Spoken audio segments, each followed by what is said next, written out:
Hola con todos, soy Aitana Martínez, estudiante de la Universidad UTPL. Actualmente curso el cuarto semestre de la carrera Psicología y esta es la materia Neuropsicología. Y hoy vamos a hablar sobre la neuroanatomía de las emociones. Como preámbulo tenemos a dos pioneros que acotaron mucho a esta teoría. Tenemos al pionero Charles Darwin, quien acota desde el lado biológico evolucionista, y este señala que las emociones son la expresión de la conducta evolucionista y se puede determinar o se puede observar en el reino animal. Un ejemplo claro es cuando los animales se sienten en peligro y la emoción que más destacan ellos es el enojo, la ira. ¿Y por qué? Porque se quieren defender, entonces buscan atacar a su agresor para encontrarse bien, ¿no? Por otro lado, desde la psicología tenemos al pionero William James, quien expone que las emociones van desde el lado somático.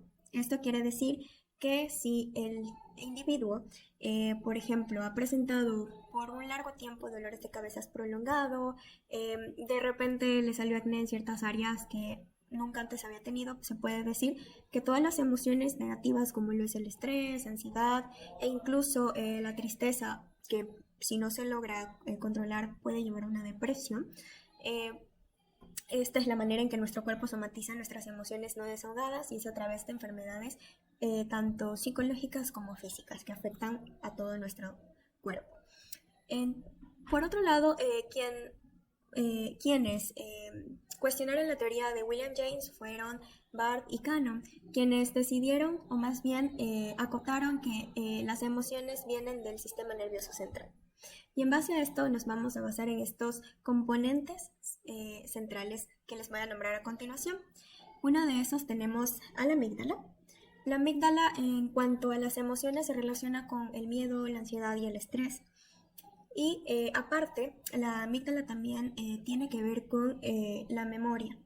Un claro ejemplo de cuando una parte de la amígdala sufre alguna lesión es la enfermedad de Urbach. Esta enfermedad, quienes la padecen tienden a procesar de manera lenta o incluso no llegan a procesar las emociones que les traen los recuerdos. Es decir, que si en algún momento en su infancia tuvieron una comida con su padre, con su madre, que en algún momento fue significativa, si padece esta enfermedad, ya no va a ser lo mismo, ya no va a sentir el mismo afecto hacia esos recuerdos.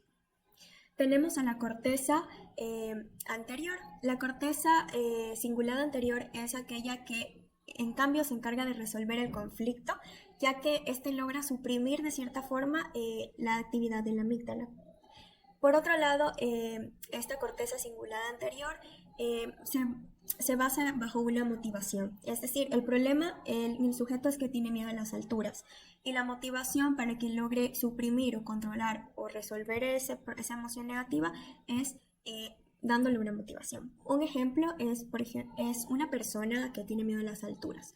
Entonces, el investigador le dice, si subes a un edificio de 200 pisos, en la terraza durante 10 minutos, te ganas $1,000. ¿Cuál es la motivación? Los $1,000.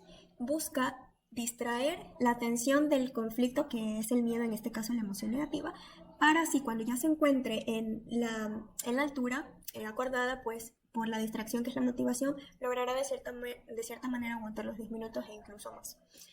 Tenemos por último a la corteza cerebral. La corteza cerebral se conforma por las cortezas prefrontales. En el caso de las cortezas prefrontales, son aquellas que logran controlar la conducta y en cierta medida las emociones o las actitudes.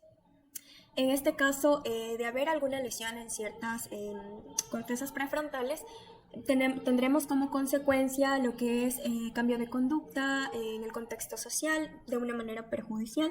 Tendremos cambios en la personalidad y también tendremos lo que es cambios en las emociones. Es decir, lo que antes les producía felicidad o de alguna manera tendría un recuerdo significativo, se volvería totalmente lo opuesto. Finalmente, podemos concluir en que el conocer la teoría de las emociones, de la neuroanatomía de las emociones, es importante porque de ahí podemos partir hacia dónde acarrea cada una de estos componentes centrales expuestos y cómo podemos dar soluciones